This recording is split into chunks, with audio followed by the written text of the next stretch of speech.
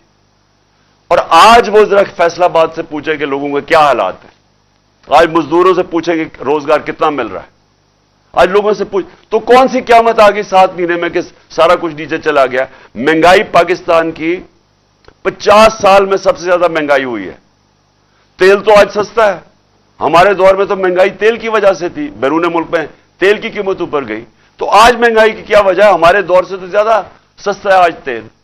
ہر چیز جو مہنگی ہوئی ہے کون ہے اس کا ذمہ دار؟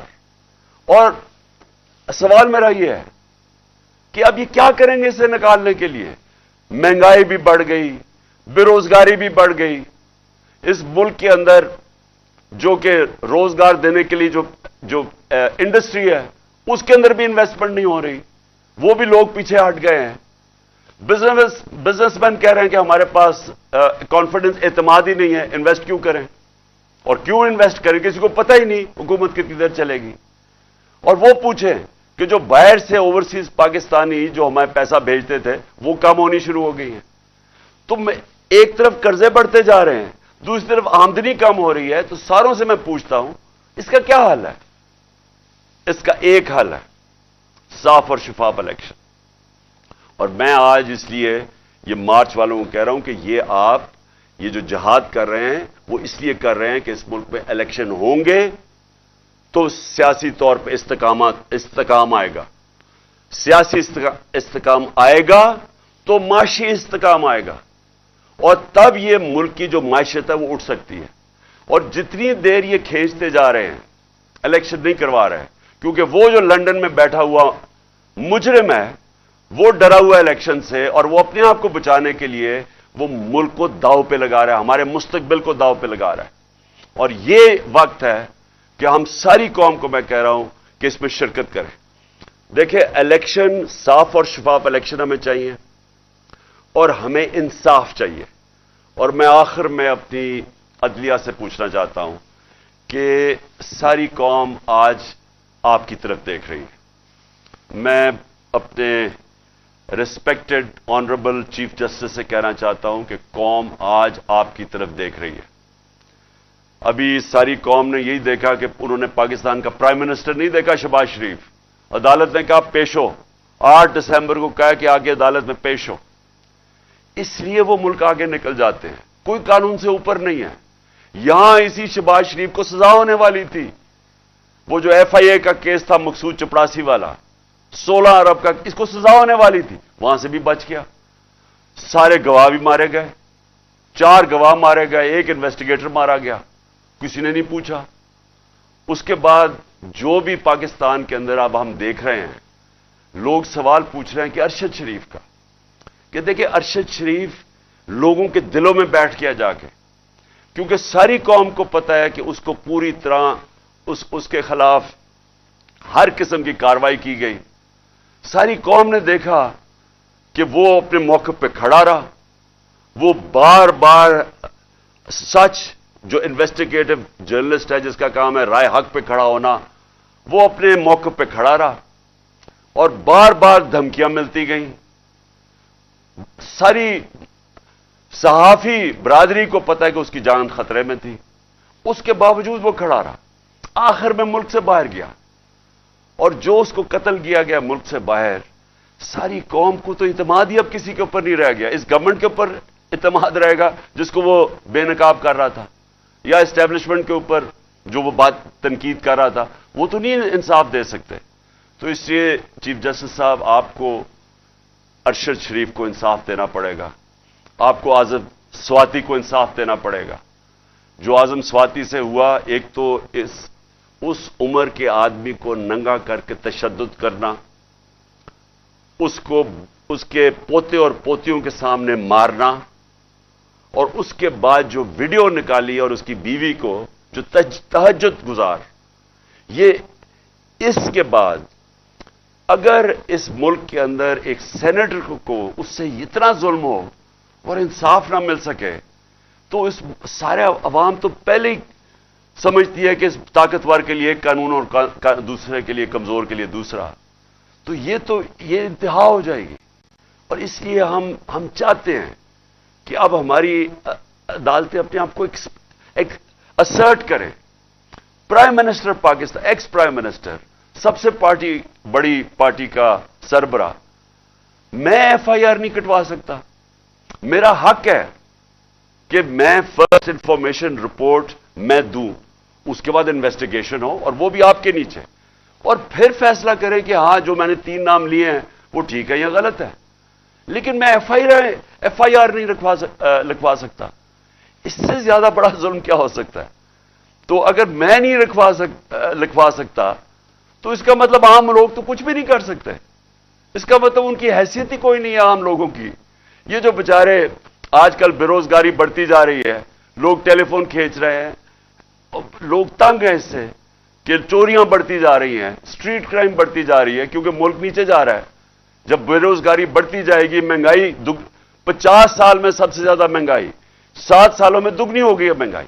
ہمیں کہتے تھے زیادہ مہنگائی ہے. تو جب مہنگائی بھی بڑھ رہی ہے، بے روزگاری بھی بڑھ رہی ہے، تو عام آدمی جب چوری کرے تو وہ جیل میں، اور جو سب سے طاقتور ڈاکو جو اربوں روپیہ چوری کر کے باہر لے کے جاتے ہیں، وہ این آر او لے لیں. یہ قوم اس وقت آپ کی طرف دیکھ رہی ہے. کیس لگا ہوا ہے میرا عدالت کے اندر کہ یہ جو این آر او انہوں نے لیا ہے نیب امینڈمنٹس کے تحت، یہ تو دنیا میں کہیں کچھ سوچ نہیں سکتا کہ آپ اپنے قانون پاس کریں اور خود ہی اپنے آپ کو بچا لیں اس سے.